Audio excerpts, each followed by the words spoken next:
ఎందుకు అంత ప్రేమ కొడుకుల మీద మనందరికీ అనంటే, ఏదో ఒక శాస్త్రంలో ఒక మాట చెప్పారు కాబట్టి, పున్నామో నరకాత్ త్రాయత ఇది పుత్ర. ఏదో మనకు పెద్ద సెంటిమెంట్ ఉంది. పున్నామ నరకము నుండి తరింపజేసేటువంటి వాడు, వంశాన్ని పరిరక్షించేవాడు, గోత్రాన్ని పరిరక్షించేటువంటి వాడు, వంశోద్ధారకుడైనటువంటి వాడు కుమారుడు. అందుకని కుమారుడు కావాలని కోరుకుంటుంటాం మనమంతా కూడా. మరి వాడు అలాంటి వాడైతే ఏం చేయాలండి? రోజు ప్రార్థన చేయటమే, నాయనా మార్చు నాయనా, మార్చు నాయనా, మార్చు నాయనా, మార్చు నాయనా అని చెప్పి భగవంతుడిని ప్రార్థన చేసి వాడు బాగుపడటానికి పూజలు చేయటమే తప్ప స్వతసిద్ధంగా వచ్చినటువంటి దాన్ని మార్చడం అనేది ఎవరి వల్ల కాదు. కొంతమందికి ఉంటాయి. ఏమిటి? నాతో మూర్ఖ జన చిత్తమారాధయేత్ అని అంటాడు నీతికారుడు. మూర్ఖుల యొక్క మనస్సును మార్చే ప్రయత్నం ఎవరి వల్ల కూడా కానేరదు, కాదు అని అంటారు. వాళ్ళు ఏం చేస్తారు? వాళ్ళు తలచెందే చేస్తారు, తలచెనదే మాట్లాడతారు. అలాంటి వాళ్ళు ఈ సమాజంలో కొంతమందికి అలా కలుగుతూ ఉంటారు. ఆ కష్టాలేవో వాళ్ళు అనుభవిస్తూ ఉంటారు. సహజంగా మనందరికీ కూడా తెలిసినటువంటి అంశం, అది వేరే సంగతి. పాపం ధృతరాష్ట్రుడు కూడా ఆ రకమైనటువంటి దురదృష్టం కలిగింది. ఆ విషయం వీళ్ళంతా విడవడం విన్నారు. ఏం చేయాలి అని చెప్పి ఆలోచిస్తున్నారు వీళ్ళంతా కూడా. వైశంపాయన ఉవాచ, వైశంపాయనుల వారు చెప్తున్నారు, ధృతరాష్ట్రస్య తద్వాక్యం నిశమ్య శకునిస్తదా దుర్యోధనమిదం కాలే కర్ణే వసహితో బ్రవీత్. ఆ మాటలు విని కర్ణుడితో అదను చూసి దుర్యోధనుడు ఇలా అన్నట్ట. సమయం చూసి కర్ణుడితో మాట్లాడుతున్నాడు. ఏమని? భారత, ఎందుకయ్యా బాధపడతావు? నువ్వు బాధపడాల్సిన అవసరమేం లేదే. ప్రస్తుతం నాకు తెలిసినంత వరకు కూడా నీకేం కష్టం రాలేదు. ఏదో మీ నాన్నగారు ఏదో వాళ్ళ మీద ప్రేమతో ఏదో మాట్లాడి ఉండొచ్చు. సహజంగా ఎలా ఉంటుందంటే, లోకంలో ఉండే వారి కోసమనో ఎదుటివాడి కోసమనో కొంతమంది మాట్లాడుతుంటారు. అలాగా ఆ మాటలేవి పట్టించుకోవాల్సిన అవసరం లేదు. ఎందుకనో తెలుసునా? నీవు పరాక్రమంతో పాండవులను వెళ్ళగొట్టావు. మరి పిచ్చివాడా, సామాన్యమైన అంశమా? పాండవులని కట్టుబట్టలతో వెళ్ళగొట్టడం అంటే నీకే సాధ్యమైంది, ఇంకెవరికైనా సాధ్యమా?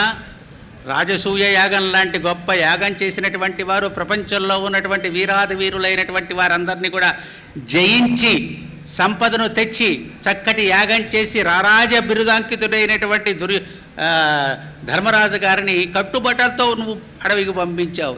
ఎవరికి సాధ్యమైందిరా నాయనా? నీకే సాధ్యమైంది. ఎవరు చెబుతున్నారు ఈ మాట? కర్ణుడు చెబుతున్నాడు. అంతేకాదు, ఏం చేస్తున్నావు? స్వర్గంలో అనుభవించేటువంటి దేవేంద్ర భోగాలన్నీ కూడాను ఇక్కడ నువ్వు అనుభవిస్తూ ఉన్నావు. ఏం గొప్పవాడివే, భోగాలన్నీ కూడా నువ్వే అనుభవిస్తున్నావు. ఎందుకు అనవసరమైనటువంటి చింత నీకు ఇవన్నీ కూడా? కాబట్టి ఈ సమస్త భూభాగంలో ఉన్నటువంటి సామ్రాజ్యానికి అంతటికీ కూడా నువ్వు సమ్రాట్టివి, చక్రవర్తివి. ఏమేమిటున్నాయి? పర్వతాలున్నాయి, అరణ్యాలున్నాయి, తోటలున్నాయి, స్థావర జంగమాదులంతా కూడా ఉన్నాయి. వీటితో కూడినటువంటి సమస్త ప్రజానీకము సముద్ర పర్యంత మీదిని అంతా కూడా నీ ఏలుబడిలో ఉండగా నువ్వు చింతాక్రాంతుడు అవ్వాల్సిన పనే ఉందా? ఎందుకు భయపడతావు నువ్వు? కాబట్టి చింతవీడు. ప్రాచ్యాశ్చ దక్షిణాత్యాశ్చ ప్రతిచ్యోదిత్యవాసినః కృతఃకర ప్రదా సర్వే రాజానస్తే నరాధిపః. అంతేకాదుట, తూర్పు, దక్షిణం, పడమర, ఉత్తరం ఈ దిక్కులలో ఏలుబడిలో ఉన్నటువంటి రాజ్యాలు, రాజులు అందరూ కూడా నీకేం చేస్తున్నారో తెలుసునా? కప్పాలు గడుతున్నారు. నీకంతా కూడా ట్యాక్స్ చెల్లిస్తున్నారు వాళ్ళంతా కూడాను. కాబట్టి ఈ రకంగా నువ్వు వైభవపేతంగా ఉన్నటువంటి వాడవు, ఎందుకయ్యా దిగులు చెందుతావు? అంతేకాదు, కళాకాంతులతో పాండవులు సేవించినటువంటి రాజ్యలక్ష్మిని నీవు అనుభవిస్తున్నావు. వాడు అనుభవించే రాజ్యలక్ష్మిని అంతా కూడా ఇప్పుడు నువ్వు ఇస్తున్నావు. కాబట్టి దాని గురించి ఎక్కువగా ఆలోచించవద్దయ్యా, దాని గురించి నువ్వేమీ కంగారు పడవద్దు. అయితే ఇంకొక అంశం కూడా చెప్తాను, బాగా జ్ఞాపకం ఉంచుకో. ఎందుకు ఇంత దిగులు పడతావు? మేమంతా లేమా? మీ మామ శకును ఉన్నాడు, నేను లేనా? 100 మంది సోదరులు ఉన్నారు. ఇన్ని దేశాల రాజులందరూ కూడా కప్పం కట్టి నీవారుగా వాళ్ళంతా కూడా ప్రవర్తిస్తూ ఉన్నారు. వాళ్ళ 5గురి కోసం మనం చింతపడాల్సినటువంటి పని ఏమున్నది, దాని గురించి కూడా చెబుతున్నాడు అనమాట. వంద్యమానో ద్విజాన్ రాజన్ పూజ్యమానశ్చ రాజభిః పౌరుషాద్దివి దేవేషు బ్రాజసే రశ్మివాన్ ఇవా.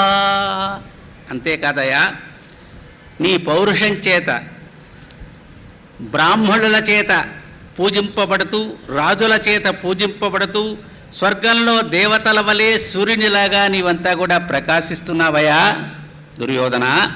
రుద్రుడిలో యముడి వలె, దేవతలలో ఇంద్రుని వలె, నక్షత్రాల్లో చంద్రుడి వలె మా కౌరవ రాజ్యంలో ఇంతమంది సమూహంలో మాకు ప్రభువువై వెలుగొందుతున్నావయ్యా. అంతకంటే గొప్పతనం ఏం కావాలి చెప్పు.